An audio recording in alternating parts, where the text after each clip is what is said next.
Hello everyone, welcome to electrical advice. My name Hitesh. Student, आज के इस वीडियो में हम पढ़ेंगे इंपॉर्टेंट टॉपिक जैसे इलेक्ट्रिकल एनर्जी, इलेक्ट्रिकल पावर और रेजिस्टेंस।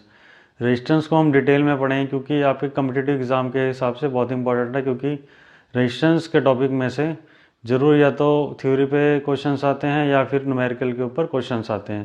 तो इसकी प्रॉब्लम्स भी हैं, वो हर टाइप की हम प्रॉब्लम सॉल्व करेंगे रेजिस्टेंस के ऊपर। तो आइए स्टार्ट करते हैं इलेक्ट्रिकल एनर्जी के साथ।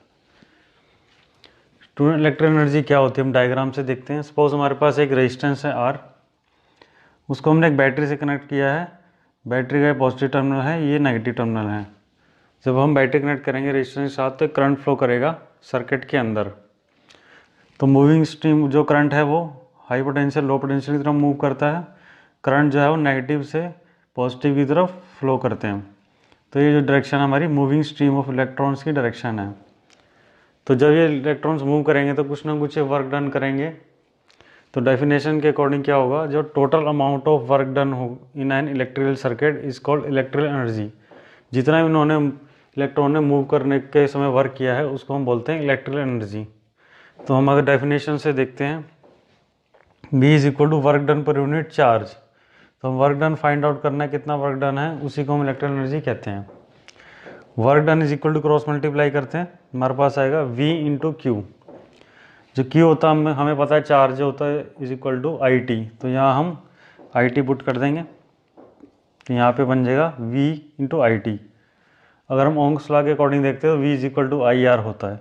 तो यहाँ पे हम V की जगह IR पुट कर देंगे, तो ये होगा I into IR, I square R into T। और या फिर हमें पता है I जो होता है V अपॉन R होता है।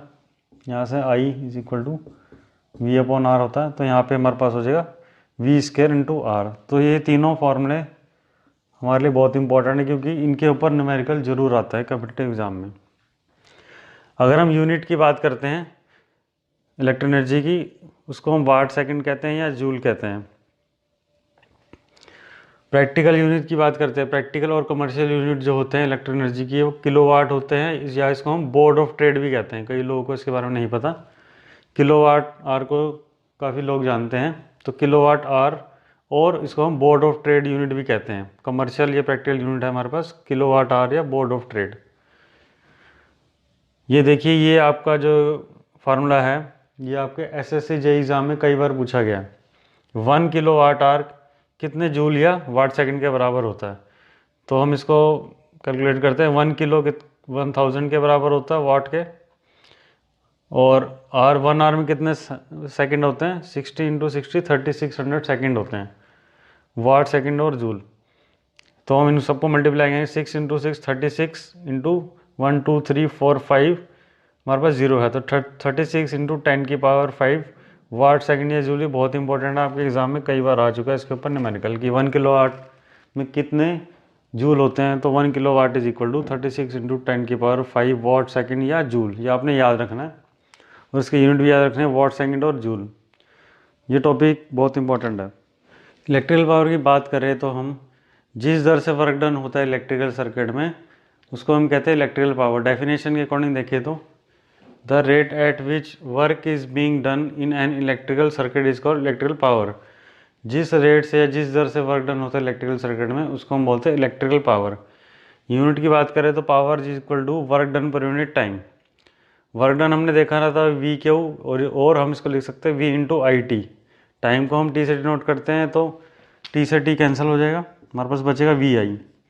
अब हम जानते हैं Ohm's law according V is equal to IR होता है, तो I स्क्वायर इंटू R, और हमारे पास I जो होता है V अपॉन R। तो I is equal to V square upon R square, R से स्क्वायर से R कैंसिल हो जाएगा, हमारे पास आ जाएगा V स्क्वायर अपॉन R।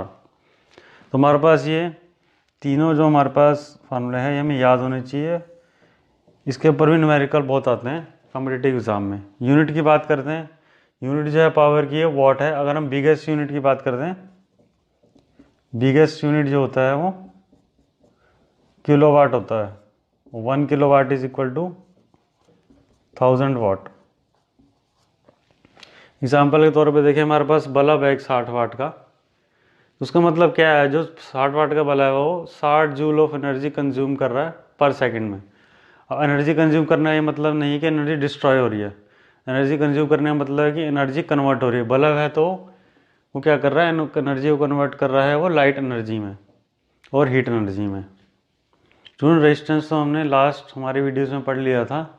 आज हम पढ़ेंगे टाइप्स ऑफ रेजिस्टेंस। तो रेजिस्टेंस होता है 3 टाइप्स का, series resistance, parallel resistance, number 3 series और पैरेलल रेजिस्टेंस। तो सबसे पहले हम पढ़ेंगे सीरीज रेजिस्टेंस। सीरीज रेजिस्टेंस क्या होता है, सपोज हमारे पास एक सर्किट है, इसके अंदर हमारे पास 2 रेजिस्टेंस कनेक्टेड हैं सप्लाई वोल्टेज V से। तो रेजिस्टेंस को हम सीरीज में कब कहते हैं, जब एक रेजिस्टेंस जो है, रेजिस्टेंस का फिनिशिंग एंड दूसरे रेजिस्टेंस स्टार्टिंग एंड से कनेक्टेड हो, मतलब एक रेजिस्टेंस जो है दूसरे रेजिस्टेंस से एंड टू एंड कनेक्टेड होना चाहिए। यहाँ पे देखिए एक रेजिस्टेंस का R1 का फिनिशिंग एंड कनेक्टेड है R2 के स्टार्टिंग एंड से। तो ये जो रेजिस्टेंस है वो सीरीज में है और सर्किट के अंदर हमारे पास जो है सेम करंट फ्लो कर रहा है, तो सर्किट को हम बोलेंगे सीरीज सर्किट। तो इसके अंदर यहाँ पे देखेंगे हमारे पास रेजिस्टेंस R1 है, R2 है, वोल्टेज V सप्लाई करी हुई है, करंट I फ्लो कर रहा है।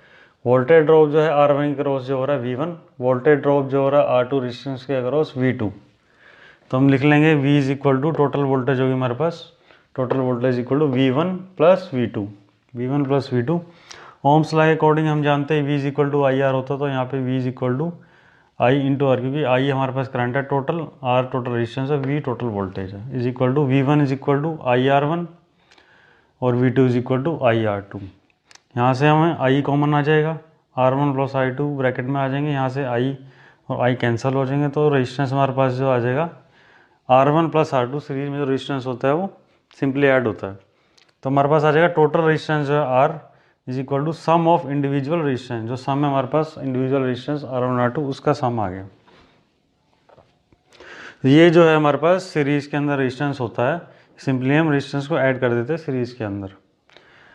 अब एक चीज़ देखिए आपके कॉम्पिटिटिव एग्जाम के हिसाब से इंपॉर्टेंट है कि अगर हमारे पास n नंबर ऑफ रेजिस्टेंस है, सेम है उनकी वैल्यू, R सब रेजिस्टेंस की वैल्यू R है, तो हमारे पास क्या आ जाएगा n इंटू R। यहाँ पर हमारे पास 4 है रेजिस्टेंस है, तो यहाँ पे हमारे पास इक्वल रेजिस्टेंस आएगा 4R। अगर हमारे पास 50 भी होते रेजिस्टेंस R, तो हमारे पास क्या आता 50R। तो ये आपने ध्यान रखना है।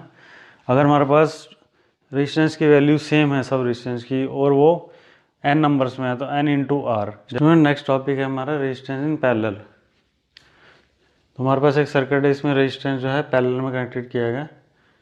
पैरेलल का मतलब है कि सर्किट के अंदर हमारे पास वोल्टेज जो है वो दोनों की सेम है, करंट है सर्किट में वो डिफरेंट है, R1 में I1 फ्लो कर रहा है और R2 में I2 फ्लो कर रहा है। कहने का मतलब है कि जब हम रेजिस्टेंस को कनेक्ट करते हैं कॉमन पॉइंट से एक एंड रेजिस्टर का और दूसरे एंड जो रेजिस्टर कनेक्टेड करते हैं दूसरे कॉमन पॉइंट से, तब जो हमारा सर्किट है वो पैरेलल में कहलाता है। एग्जाम्पल में हमने दिखा रखा है। तो हमारे पास जो करंट आएगा, करंट जो होगा हमारे पास इन दोनों का सम होगा I1 plus I2। Ohm's law के अकॉर्डिंग हमारे पास क्या होगा, is equal to V upon R1। I1 के लिए V अपॉन R1 क्योंकि वोल्टेज सेम है, रेजिस्टेंस डिफरेंट है, V अपॉन R1। I2 के लिए V अपॉन R2।